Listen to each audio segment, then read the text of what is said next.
In a world where success seemed reserved for established giants, two teenagers dared to dream. Bill Gates and Paul Allen stood before their completed Traf-O-Data machine, hearts racing with anticipation. Tomorrow, they would face the titans of Seattle's traffic industry. The air crackled with possibility. But dreams are fragile things. As Gates ran the final test, a glitch appeared. They exchanged worried glances, then shrugged it off. What was one small error against their brilliant design? The presentation room felt cavernous, filled with skeptical eyes.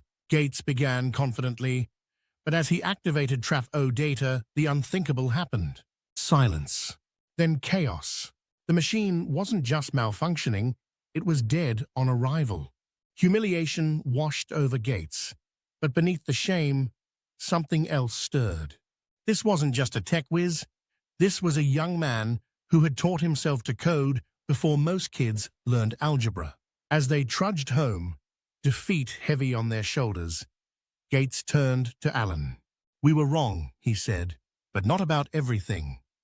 In that moment of clarity, the seeds of a software empire were planted.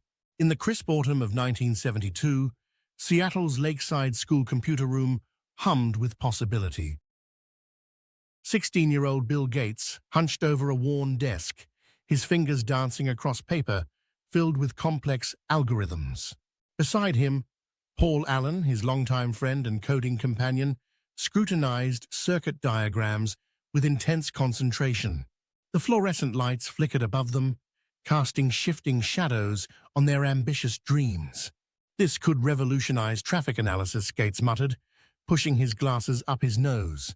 His eyes sparkled with the conviction of someone who could see the future clearly. Traf-O-Data, their brainchild, wasn't just another school project. It was their ticket to proving that two teenagers could solve problems that stumped city planners and traffic engineers. The machine they'd built was unlike anything the market had seen.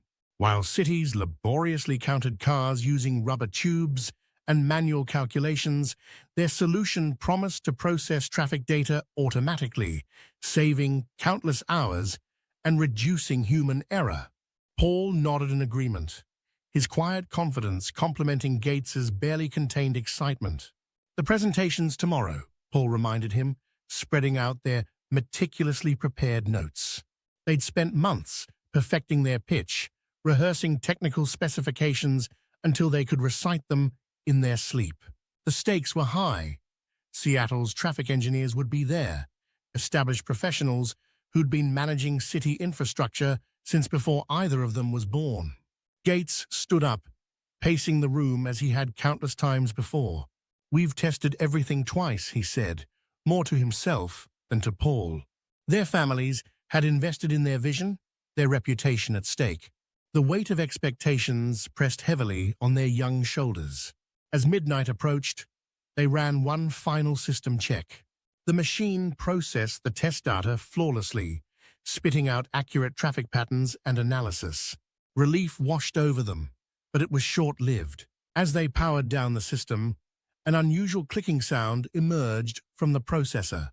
"Did you hear that?" Paul asked, his face tightening with concern. Gates quickly reopened the casing, his hands steady despite his racing heart. After some probing, they identified a loose connection in the main circuit board. Working with the precision of seasoned engineers, they soldered the connection back in place.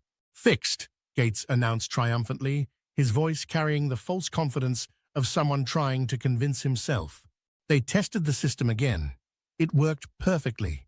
But as they packed up their equipment for tomorrow's presentation, neither could shake the nagging feeling that their dreams hung by a delicate thread.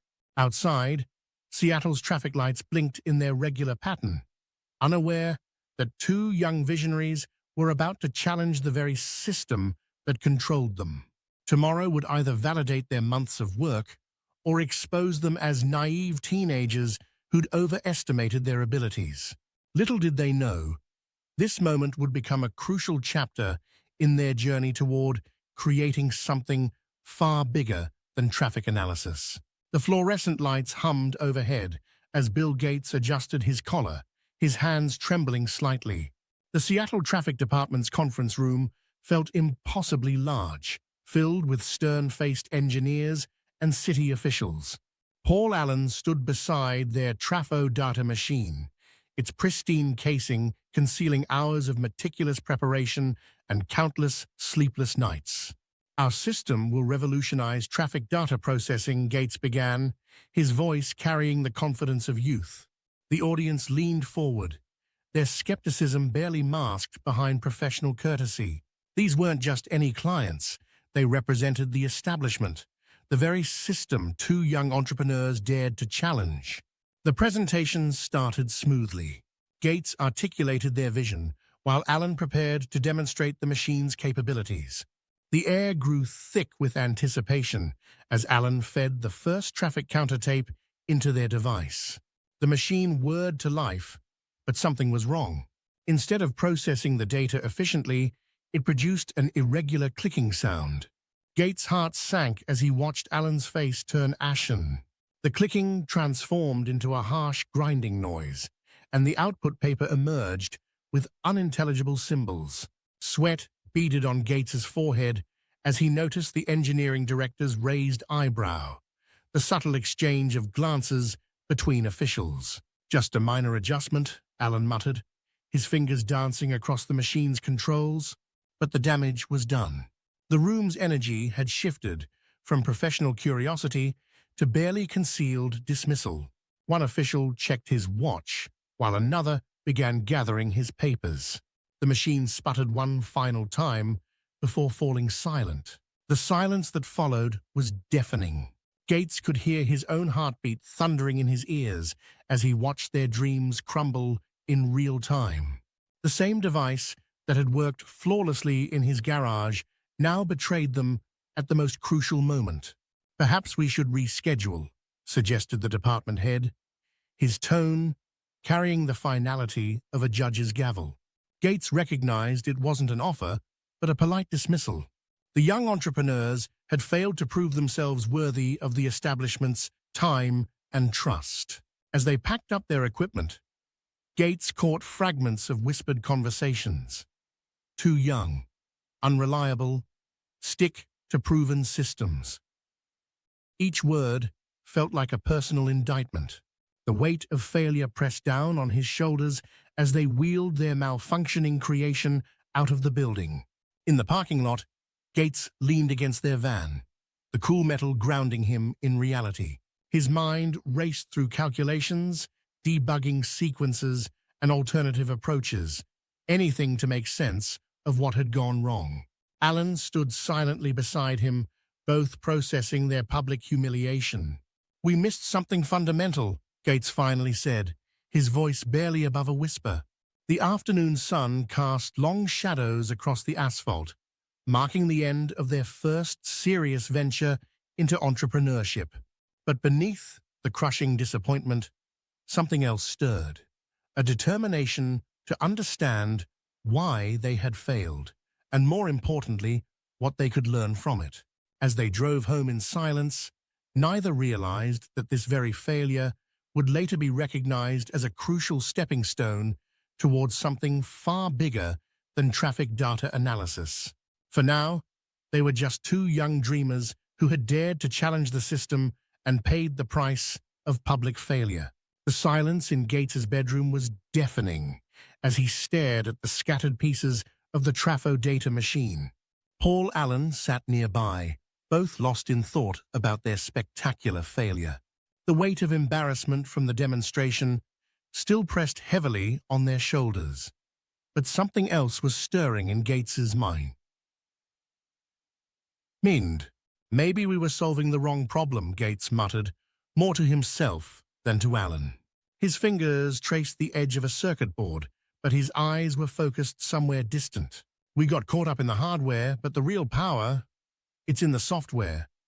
Allen leaned forward, recognition flickering across his face. "The logic was sound," he agreed. "The calculations were perfect. It was the physical implementation that failed us." They spent hours dissecting their failure, not with the bitterness of defeat, but with the clinical precision of scientists conducting an autopsy. Each component of their failure revealed a lesson: the importance of thorough testing, the risks of hardware dependencies, and the critical need to understand market dynamics.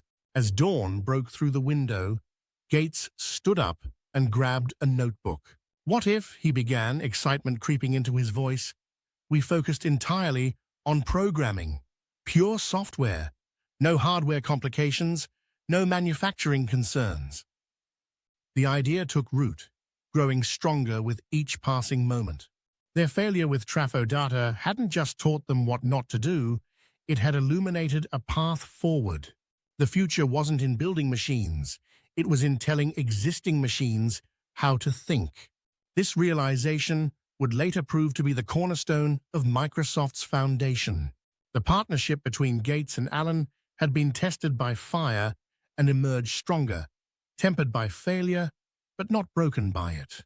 Years later, when asked about Traf-O-Data, Gates would smile. "Failure is a harsh teacher," he'd say, "but its lessons stick with you forever." The traffic analysis machine that failed so spectacularly became the catalyst for something far greater than they had initially imagined. What about you? When failure knocks at your door, will you let it defeat you, or will you learn to dance with it until it teaches you its secrets?